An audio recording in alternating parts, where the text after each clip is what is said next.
નમસ્કાર મિત્રો, સ્વાગત છે તમારું ગુજરાત માહિતી યુટ્યુબ ચેનલમાં। આજના તાજા અને મહત્વના આપ સૌનો ઉપયોગી એવા 20 મોટા સમાચાર વિશે વિડીયોમાં વાત કરીશું, તો છેલ્લે સુધી જોતા રહેજો। આજના સૌથી પહેલા સમાચાર વિશે વાત કરીએ તો ઇમ્પેક્ટ ફીની સમયમર્યાદા ફરી એકવાર વધારવામાં આવી છે। ગેરકાયદેસર બાંધકામોને ઇમ્પેક્ટ ફી ભરીને કાયદેસર કરી શકાય છે, ત્યારે ઇમ્પેક્ટ ફી ભરવાની મુદત આવતીકાલે પૂરી થઈ રહી હતી। જોકે હવે ગુજરાત સરકારે આ મુદતમાં 6 મહિનાનો વધારે સમય આપ્યો છે।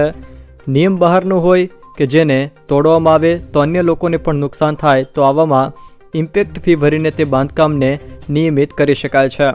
આ માટે મિલકતના જે તે માલિકે નિયત કરેલી ફી ભરવાની હોય છે, તેમજ બાંધકામ નિયમિત છે તેવું સર્ટિફિકેટ લેવાનું હોય છે। સરકારી કર્મચારીઓનું મોંઘવારી ભથ્થું વધ્યું। રાજ્ય સરકારે તાજેતરમાં 7મા પગાર પંચ મુજબ પગાર સુધારણાનો લાભ મેળવતા સરકારી કર્મચારીઓ અને પેન્શનર્સના મોંઘવારી ભથ્થામાં વધારો કર્યો હતો। હવે સરકારે 6ઠા પગાર પંચ મુજબ પગાર સુધારણાનો લાભ મેળવતા સરકારી કર્મચારીઓ અને પેન્શનર્સના મોંઘવારી ભથ્થામાં 7%નો વધારો આપવાની જાહેરાત કરી છે। રાજ્ય સરકારે 1 જુલાઈ 2024ની અસરથી 7%નો વધારો જાહેર કરતા આવા કર્મચારીઓને માસિક મોંઘવારી ભથ્થું 246% મળવાપાત્ર થશે। KYC ન કર્યું હોય તો પણ રેશન કાર્ડ ધારકોને અનાજ મળશે। રેશન કાર્ડ ધારકોને KYC વગર પણ અનાજ મળતું રહેશે તેવી સ્પષ્ટતા પુરવઠા મંત્રીએ કરી છે। KYC બાકી હશે તો પણ રેશન કાર્ડ ધારકોને અનાજ મળતું રહેશે। સ્પષ્ટતા સાથે તેવું પણ જણાવ્યું હતું કે અનાજ મળતું રહેશે, પરંતુ KYCની પ્રક્રિયા કરવી જરૂરી છે। નાગરિકો ખોટી અફવાઓથી દૂર રહે તેવી અપીલ પણ કરાઈ છે। જોકે KYCને લઈને રાજ્યભરના નાગરિકો માટે રાહતના સમાચાર સામે આવ્યા છે।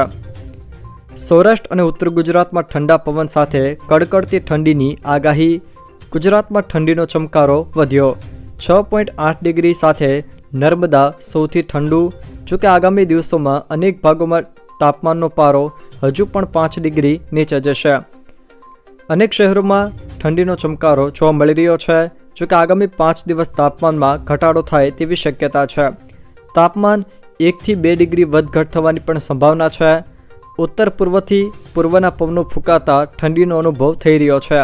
18 ડિસેમ્બર બાદ રાજ્યમાં ઠંડીનો કહેર જોવા મળશે। એશિયાની સૌથી મોટી ઊંઝા APMCની ચૂંટણીનું આજે પરિણામ। જોકે સવારે 9 વાગ્યાથી મતગણતરી શરૂ થઈ। ખેડૂત વિભાગની 10 અને વેપારી વિભાગની 4 બેઠકો પર ચૂંટણી યોજાઈ હતી। જોકે 14 બેઠક પરના 36 ઉમેદવારોના ભાવિનો આજે ફેસલો થવા જઈ રહ્યો છે। ખેડૂત વિભાગમાં 261માંથી 258 મતદારોએ મતદાન કર્યું હતું। જોકે વેપારી વિભાગમાં 805માંથી 782 મતદારોએ મતદાન કર્યું હતું।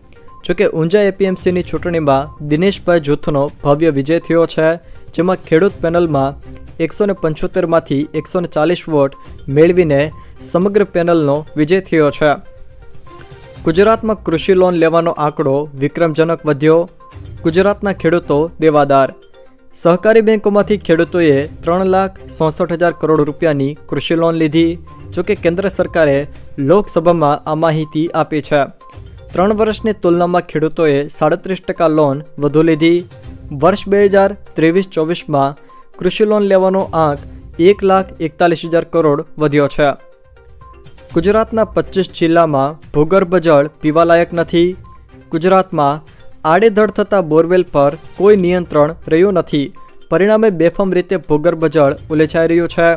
ખાસ કરીને ઉત્તર ગુજરાતના જિલ્લાઓમાં ભૂગર્ભ જળનો ધૂમ વપરાશ થઈ રહ્યો છે, તેમ છતાંય કોઈ જોનાર નથી।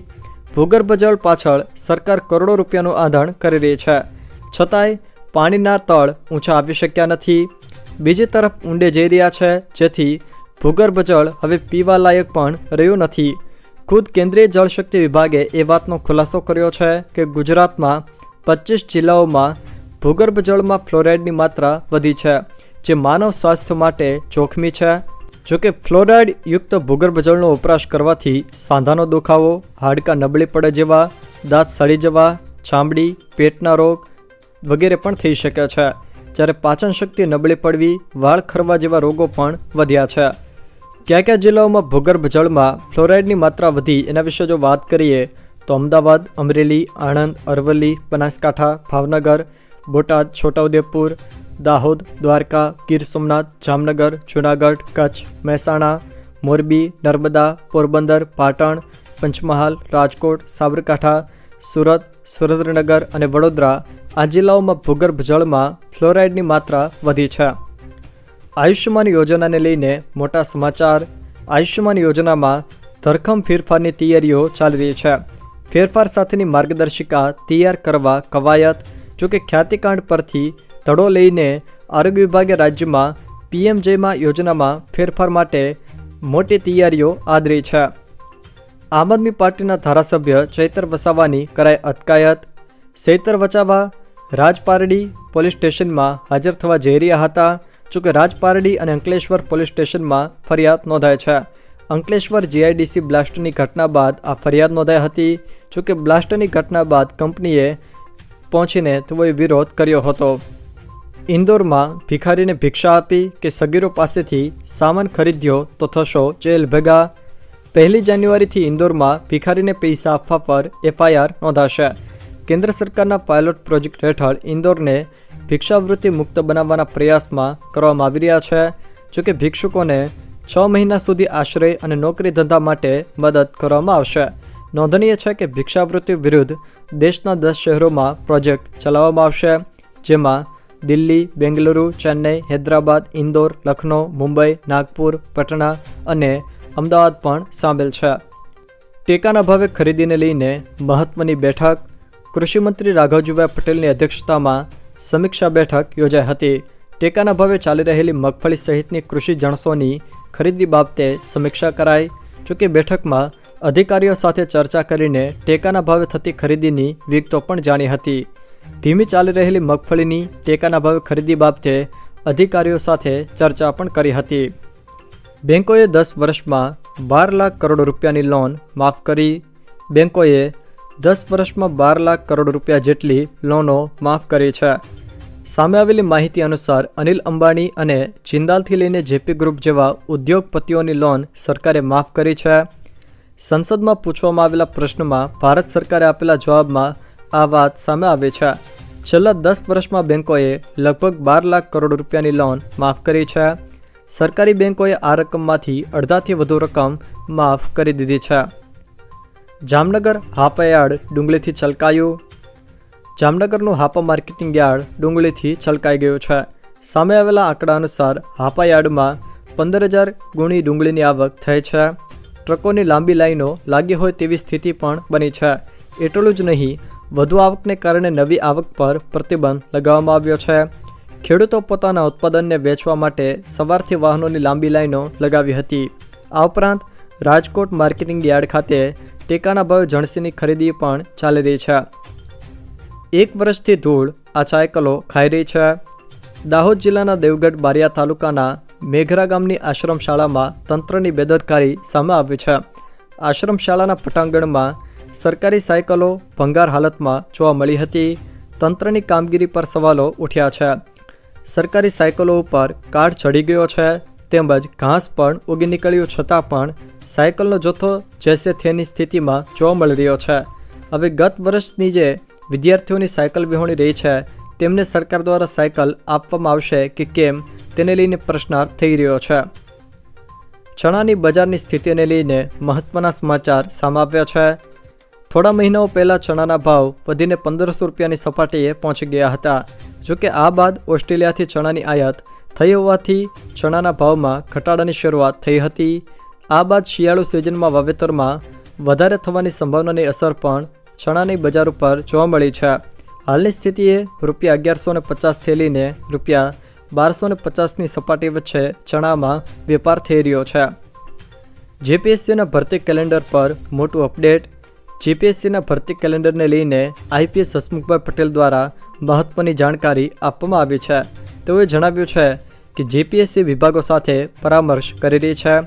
તે પૂર્ણ થતાં જ જાન્યુઆરી માસના અંત સુધીમાં આવતા વર્ષનું ભરતી કેલેન્ડર બહાર પાડવામાં આવશે. હવે જીપીએસસીની પરીક્ષાઓમાં પારદર્શક પાણીની બોટલ ઉમેદવાર પરીક્ષામાં લઈ જઈ શકશે.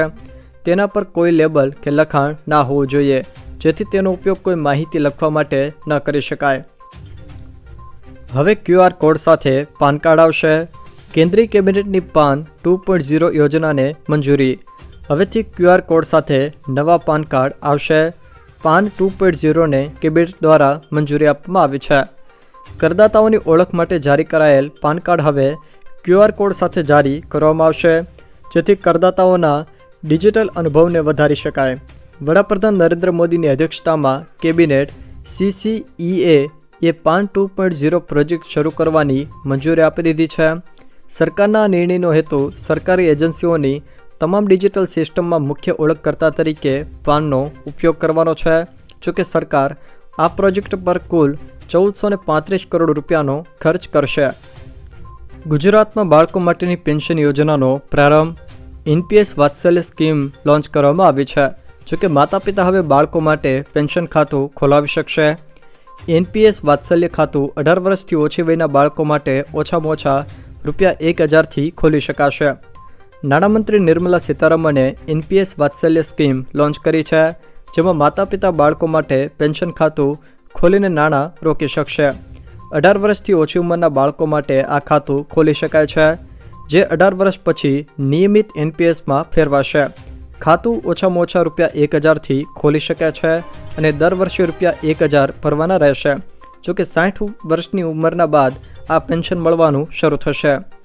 જો મિત્રો આ વિડીયો તમને પસંદ આવ્યો હોય તો વિડીયોને લાઇક કરો, તમારા મિત્રો સાથે શેર કરો અને જો તમે અમારી ચેનલમાં નવા હોવ તો ચેનલને સબસ્ક્રાઈબ જરૂર કરજો, જેથી મને આવનારા તમામ વિડીયોની માહિતી તમારા સુધી પહોંચી શકે।